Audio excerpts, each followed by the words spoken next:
woman. So men don't generally want masculine women. They want a woman who is less masculine. They want a quite feminine woman. They don't want a masculine one. Okay, so that's about being attracted to a woman. But let's talk about actual finances and, let's say, class. Not that the two are synonymous with each other. Here for that conversation. But the reason for that is because we know that one of the main reasons for divorce is due to finances.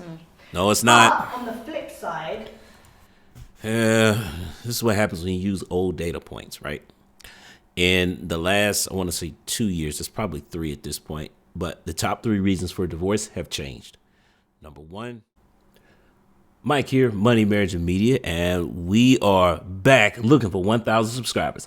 Today, our video comes from Sora across the seas, right? Boss babes are masculine. We don't care about your money. Let's go ahead and get it started. Let's go. A man doesn't have a problem with a woman being of a different financial status. You see, women will have more of a problem of a man being of a different financial status. So a man will marry the woman who works at Asda checkout. Do you know what I mean? If she's nice enough, is that down to society? If she's nice enough, but a woman would in this society right now would not want to marry that man because she might think, oh, you know what, he's not ambitious and all this kind of stuff. I beg to differ now. So you'd marry a man who was on the checkout at Asda? No. Right. But the reason why... So you just made my point. No, because you're specifically saying the checkout at Asda. My point is, the reason why I think that's slowly changing is because Clearly that's some kind of supermarket or some general store or something like that. To my checkout as the guys. Because I think there's nothing wrong with that, by the way. Exactly. It's just not for me. I think that men are starting to care what their woman brings to the table. And women are earning. Women are now. What, financially? Yeah. Well, they have to. Women are starting to contribute more to the household than they ever were before. Now, 1 in every 10 households, women is the majority breadwinner within the household. Right. You know what she just said? 90% of the time, the guys make more money. Ooh, that's not a shocker there. What are we talking about here? 1 in 10. Yeah, that means 90% of the time. It's amazing what happens when you start saying those stats the other way around for it to say the same thing. It just doesn't sound like a big deal. But there's still an 80% divorce rate. But what I'm trying to say is, as a man myself, generally when I speak to men do not care about a woman's finances. They don't care that women, amongst other women, care what women make. So you two be like, yeah, we're doing this, we do that. A man doesn't care. I don't know. He doesn't care what you make. Men don't. So you're saying that women care more what women make amongst each other. Exactly. And men don't care what men make amongst each other. No, they do, but I'm saying, but when it goes across, as a man, you could be a millionaire. I don't care. Let me tell you why that's changing. You might not care because of the monetary value, but you care because of the status. Men are starting to care about the status of a woman. So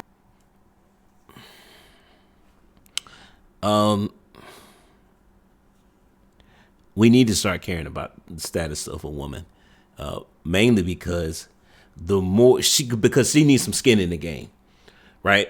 The divorce rate, one of the ways you mitigate divorce rate, you date a woman who can support herself. This whole thing about, it comes from, you watch enough of these relationship channels. I could date a girl working at Burger King if she's fine enough. But you notice they never mention marriage, because it would be dumb of you to marry if you're if you're rich and you married a girl working at Burger King or the waitress, you're setting yourself up for, that's one of the reasons why divorce rate is so high, because if she ever gets pissed off, did you know you can take half his stuff? It's hard to say that when her value is, her monetary value is closer to yours, because then it's not so cut and dry. What I would say is that we don't care about women's career. Her money, because she need to be able to support herself. You can't do that working at fast food, or you're a cashier at the supermarket, right? Or grocery store, whatever. You can't do that there. But this is where I think women read too much into this, though, because they're starting to think about specific careers. No, we don't care about specific careers. We don't care how much money. Do you make enough to sustain yourself? Okay, past that is not really a factor.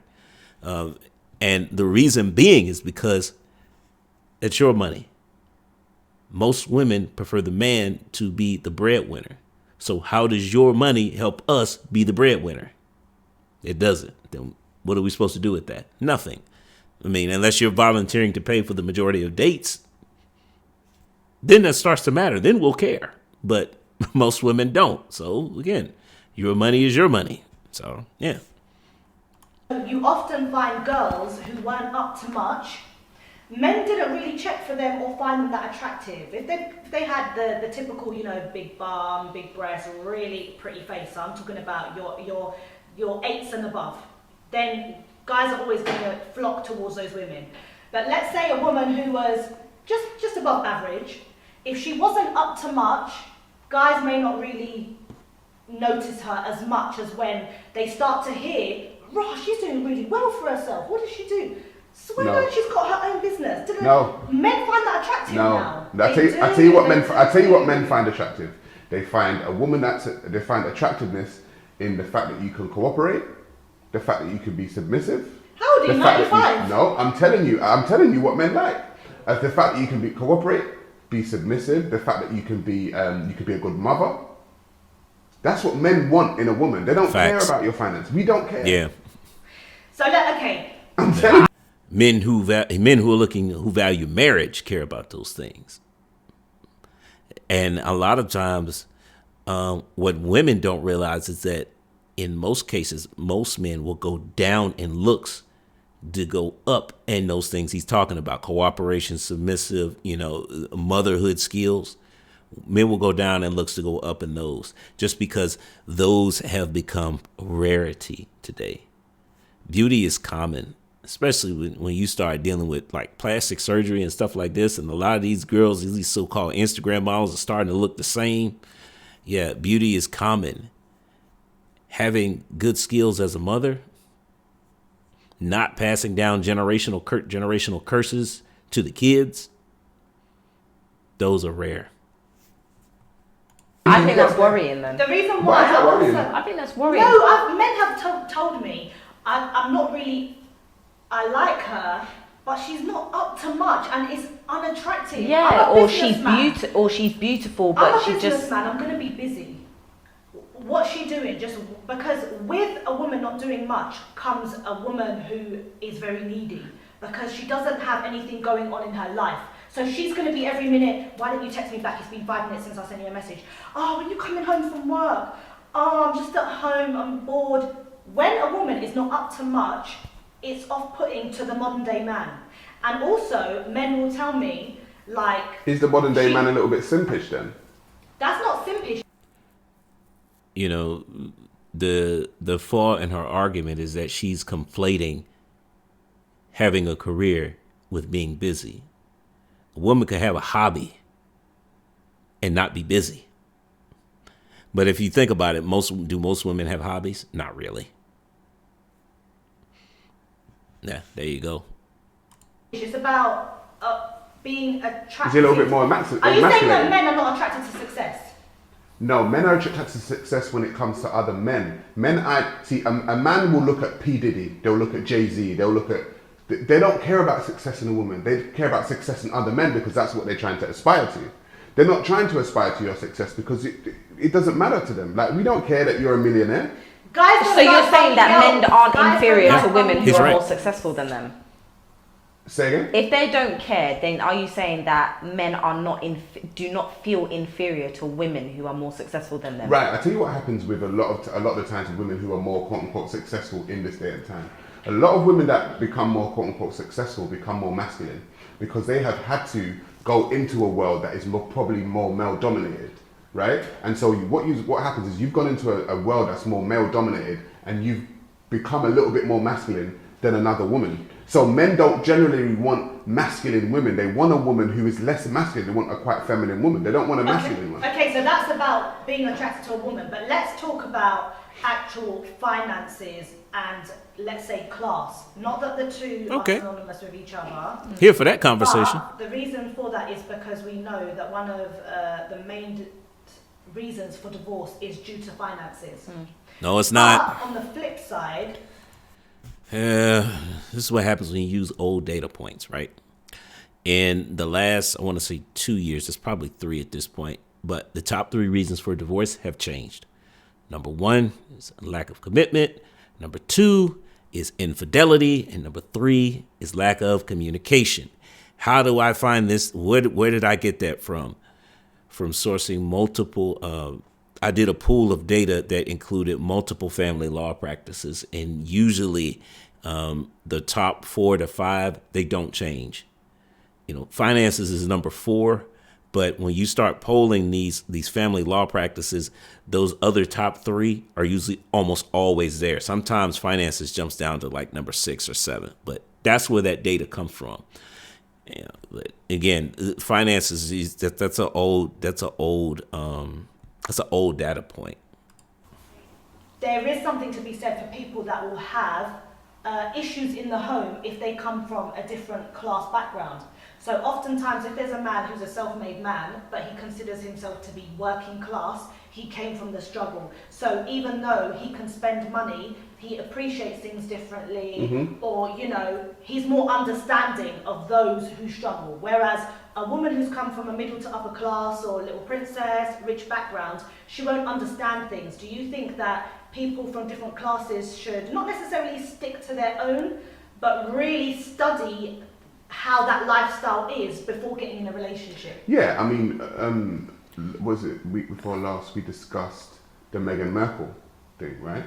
And for me, when you look at Meghan, or Meghan Markle, however you pronounce her name, when you look at Meghan, Meghan is a mixed race woman who married into the British royal family. Now, the British royal family have a history of racism and white supremacy. That's how they built their whole bloody empire. So the fact that you would see that in their history and say, you know what, that's the family I want to marry into. You should have known. You should have known, like whatever comes with it after. Yeah, I can understand that. I think what was missing from that argument was she kind of prefaced it with a bias in there, because again, the premise is that, well, you can't raise a middle income girl to be appreciative of things. Yes, you can. That's 100%. We got to start. This is why I say we need to do a better job of raising our daughters. Because she's already prefaced it by saying that, you know, she's basically describing somebody, a young lady who was spoiled. Well, no, those things don't mix, right? But you can instill some qualities that would see through that. There's nothing that says you cannot teach children at any income level the value of $1. Now, those lessons might look different depending on what your socioeconomic status is of your family, but those lessons can still be taught. A lot of times we shame the rich into thinking that, well, you don't understand what the struggle is. How is it? That always makes me laugh, because as if rich people don't have struggles, as if you're just gonna make. This is the whole income argument that once I make 100,000, I'm gonna solve all my problems, because, you know, rich people don't have problems. Yeah, okay, you get different problems, and in some cases, though, the problems that you had when you were making less, all they do is move up in threat level. So yes, there is a lot of stress. The more money you make, the more stress you get. And it's people who continuously make money over an extended period of time. Those are people who have, I guess, high tolerance for stress. I guess this is why Kevin Samuels preferenced how much money you make. You have to make it for an extended period of time, because you have to be able to balance that. Right. I've seen so many people who get over they get over the hump of 100,000 and then they immediately fall back down to like 60 or something. You know, because again, it's a different level. When you get to the next level of income, you got a different set of problems that you got to deal with. We got to spend more time talking about that. It's the same thing with marriage. You know, You're not single anymore. You're married now. Yeah, a lot of your problems are gone, but you have new problems now. And your ability to adapt and deal with them determines whether or not you're going to have a successful marriage. Now, how this relates to today is because a lot of ways in our community, we're failing it because divorce rates are so high. So this, again, goes back to what are we doing when we're raising our kids? Are we raising them to work in cooperation with each other, or are we just raising them to compete against each other? Look, great conversation, high-level conversation. We did multiple talking points here. Drop a comment if you want me to review some more of Sarah Garvey's content. The brother's doing his thing over in Europe. So, yeah, I'm going to say goes to the next time. Peace. Thanks for making it to the end of this video. But do me another favor, like and subscribe, but also check out these here. Either subscribe or watch videos, one or the other. I don't know which side, but hey, all right.